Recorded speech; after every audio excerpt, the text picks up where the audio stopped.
So now in this video we're going to look at one of the coolest uses, in my opinion, of the op amp. So you're going to see as I turn the voltage down on the trim pot, the LED gets dimmer. As I raise the voltage of the trim pot, the LED goes brighter. We can go off the screen because we're using 10 volts of the power supply. It's probably getting a little short of 9 volts or something at the output, whereas the trim pot will go to 10.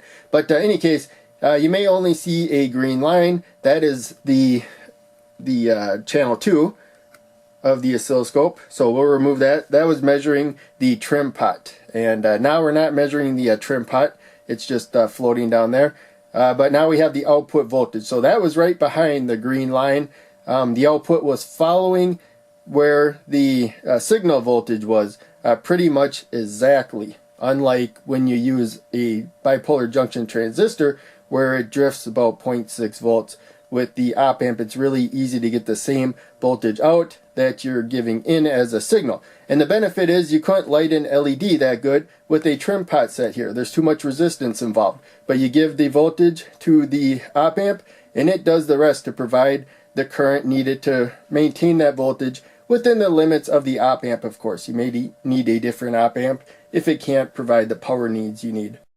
And here we have the schematic. So it's very simple. The inputs are like the integrated circuit there, where the non-inverting input is below the inverting input. Remember, sometimes on schematic diagrams, they'll swap them for whatever reason. But in any case, we have the output now. There's a little jumper here going to the output top pin down to the inverting input.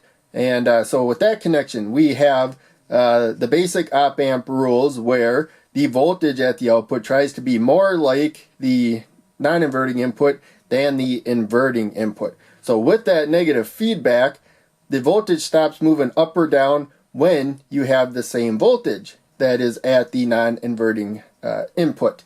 And there's no resistance in the way or anything. We have a direct connection, and so it stops changing and ultimately raises or lowers as needed to make the voltages equal. So hopefully that makes sense. It's not doing anything special. It's doing what it always does. It tries to make the output higher or lower as needed to make the inverting input the same as the non-inverting input. You don't always have feedback though, so it just goes all the way up to as close to one supply rail or the other as it can, which we were doing with comparators.